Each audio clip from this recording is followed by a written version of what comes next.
Hey everyone, the Wagon Wheel of Wisdom here. Please like, share, and subscribe, and hit the bell notifications down below if you haven't already. Hey folks, Kevin back here, and welcome to another episode of the Wagon Wheel of Wisdom. Behind me as usual, the beautiful wagon wheel, and hopefully a little wisdom up here still. In this episode, I am going to talk about this excellent book I've been reading, The Power of Letting Go. I'm going to touch a little bit on what I talked about last episode with the Divine Masculine and their dark night of the soul as they go through this process. And something important that has come from this book, a realization, and it's a realization about myself, but I'm going to use it as a point of context about sort of what this book has been bringing to light. And I think you guys, if you're beginning, I highly recommend this book. If you're somebody that has currently been doing meditations and you're a little more in tune with the spiritual side of letting go, I still highly recommend this book. We come into this a lot of the times with no manual. I talk about that often, and really nothing to go off of. Man, I tell you, this book from a step-by-step process has really helped me out a lot. I am about halfway through it already, and just to learn these processes and I guess learn them in the beginning, but this book is really helping to fine-tune those. It's just some excellent wisdom. So I'm going to talk about that here in a second, but I first want to touch on a realization that I came to, and I would equate it to the mirror exercise that, if you're not familiar with I want to say Twin Flames universe, not big fans of theirs, but this mirror exercise I am a big fan of. I really think it's a great idea for you to quote unquote look in the mirror at yourself. And what that means is, if your DM brought up something and you're feeling offended by it, or it makes you angry, you flip that mirror around on yourself and ask yourself, what about it makes you angry? What in my past is something that could come up as a realization as to why this is making me angry. So with that in mind, I got to talk about this because I was journaling last night. I thought I wrote my final sentence, opened the book up and read, I think, a half of a page, and I started to cry like that. Why? Well, there was a topic in there about criticism, and do you criticize other people, or are you critical of other people? And are you, they didn't say critical of your DM, but are you critical of other people? Are you critical of people in your relationships? And it just absolutely hit me, because my life coach has been telling me this. I was working at one point with a psychiatrist. They were telling me this. It just didn't compute, because what they were saying was, Kevin, do you realize how hard on yourself you are? And I'm like, no, I use it for motivation. And they're like, motivation for what? Do you hear your self-talk with what you do? Because it sounds like you're never satisfied with where you're at. And again, it's one of those things, in the moments when they're telling me this, it doesn't compute, because my ego side of me is sitting there making an argument or trying to make my case about, well, I have to be this way because it's what fuels my desire to keep going. It's what motivates me. It's what keeps pushing me forward. It's what makes me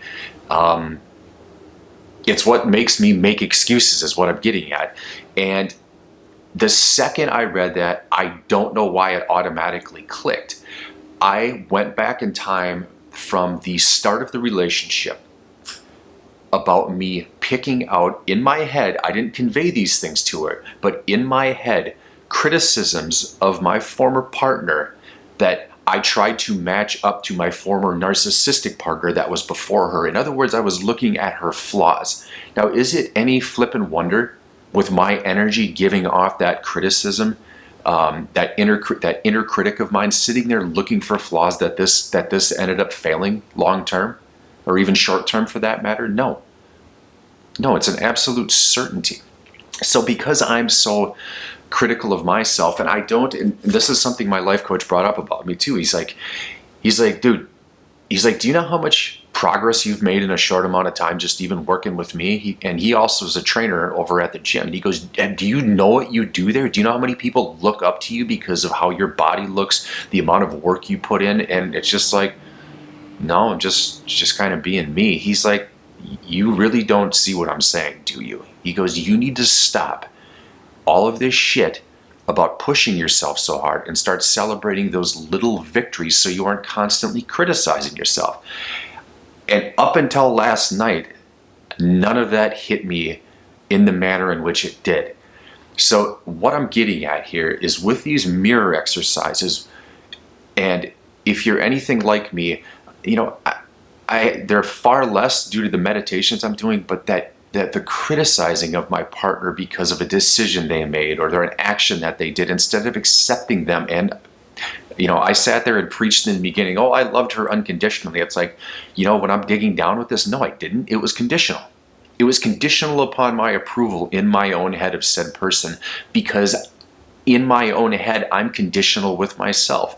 I don't stop to celebrate those little victories. I don't stop to see the great sides of me that help impact people. Even things doing like this, sitting in front of a video camera, talking about my, you know, making a diary log of my progress as I go through this so you guys can connect to it, which all of you, or not all of you, but a lot of you seem to be doing. So I'm sitting here reading this book. It came to that, and man, I started bawling within seconds. Just not stopping to see the good that I bring into life, the positives, the how far I've come. And another person that's just this morning made that comment on an old video, because, and this is the part I love about the group that I connect with on here, is you guys have no problems calling me out, which is beautiful. She goes, I don't think I agree with you right here, and then lists the ways that she didn't agree with me. And it was an older video of me being critical of the DMs by sitting there saying that we're the ones doing all the work, blah, blah, blah.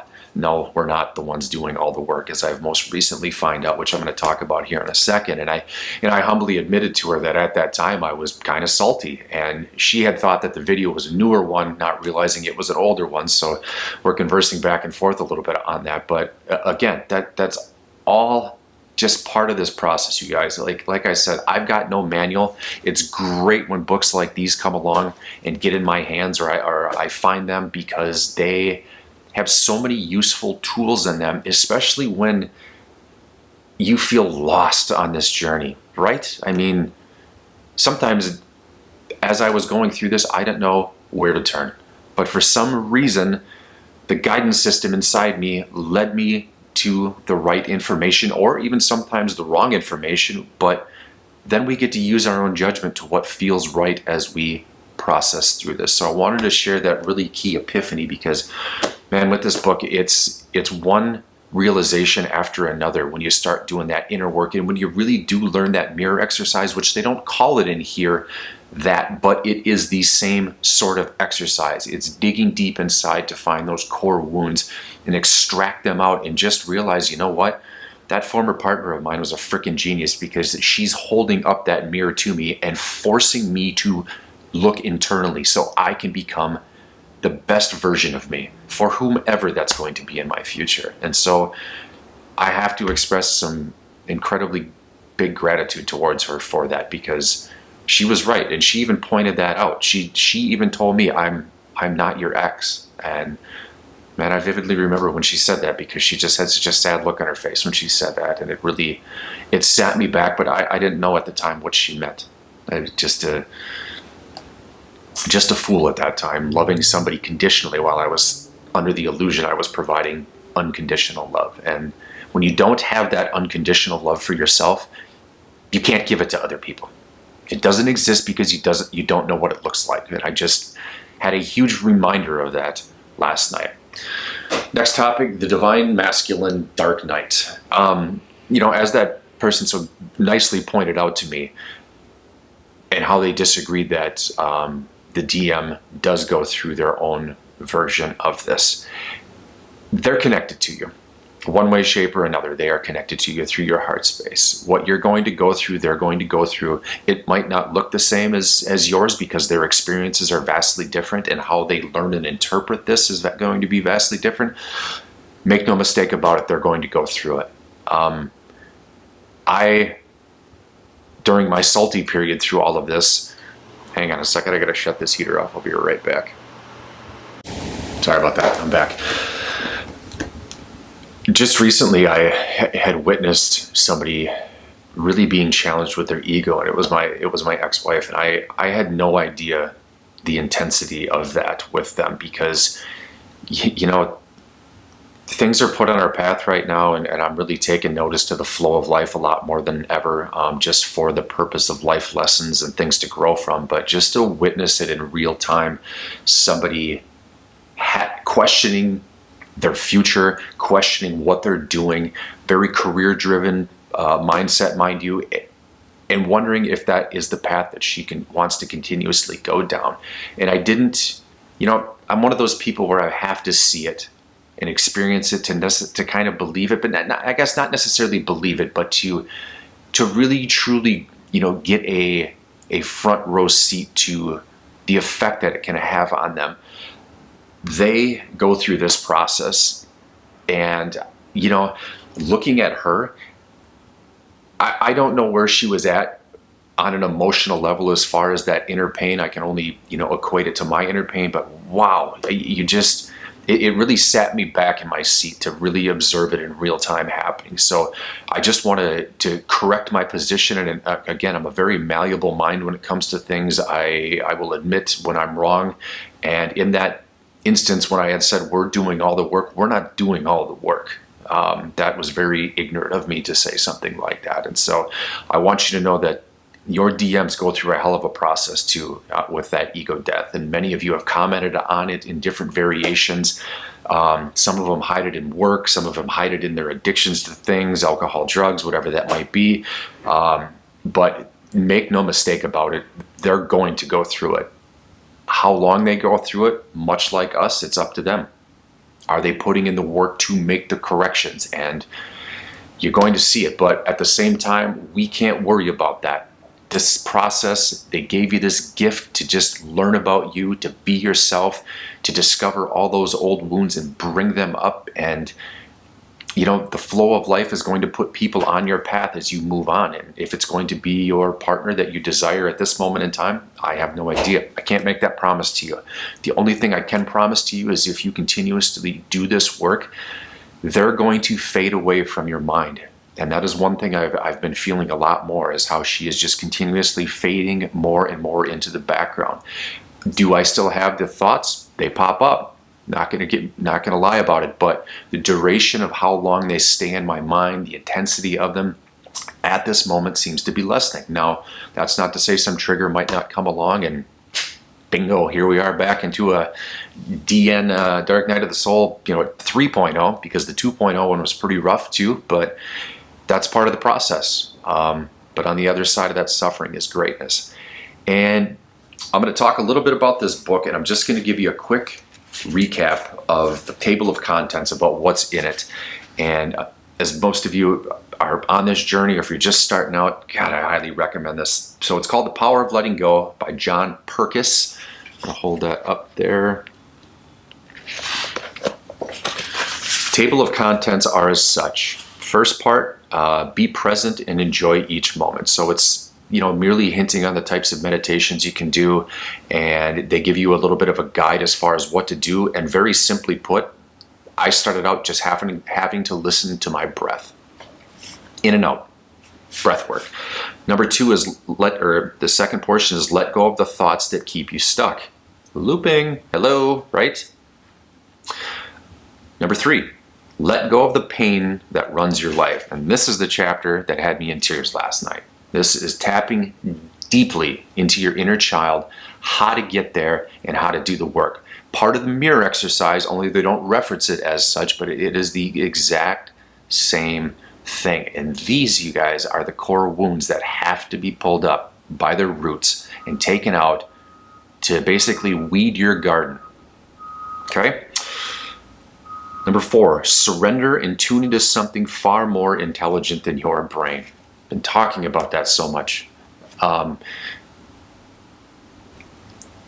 It is the ultimate process of altering how you think, how you approach each day. surrender. Surrender to life as it comes at you instead of using the mind to control it. Use that heart space. Talk to your inner guidance system. Sit with it. All of the things that we've been talking about, or I've been talking about this entire time. And then the last part is how to turn your desires into reality by letting go. Again, that surrender process. It's amazing how things just kind of show up. Like this book, like all of the books, like all of you guys, your advice, the wisdom that you guys, the people that are commenting on here, you're helping other people. You are playing your role in this, and it's a beautiful thing. So keep that up. I'm going to keep coming up with videos. Yesterday I wasn't feeling the greatest, so I did security at a show, and I could just feel something in my chest. For a second, I thought maybe it was the vid, because anytime I felt that kind of burning sensation in my chest, that's what it has turned into. Took some medication, took something that the TV screen says to not take, but I'll be goddamned if it didn't work, and I'm not going to sit there and elaborate on that any more than I have to, but it's an antiviral, antiparasitic. You guys can look that up at your own leisure, but I'm going to just be a testament for it right now. It actually works pretty damn good, because whatever I had in me isn't in me anymore. So there's that. And there was one more thing I was going to bring up. Well, it slipped in my mind. I was talking about how I was drawing a blank on the video. So I honestly didn't have a damn thing to talk about, so it must have been a sign just to take a break and kind of just heal up a little bit, reset the mind, get things moving in a different direction, and here we are. So I hope all of you have a blessed day. Guys, get the book. Seriously, if you're just starting out on this journey, if you needed a manual, I think this is it, because it's a hell of a book that has very good coaching inside of it, coaching insight. And the person that wrote it resonates with me greatly. I hope to God it resonates with you too, but it is, I'm going to say, a must-have for this. But again, you guys do you. You know what works for you and what feels good. But after that, later.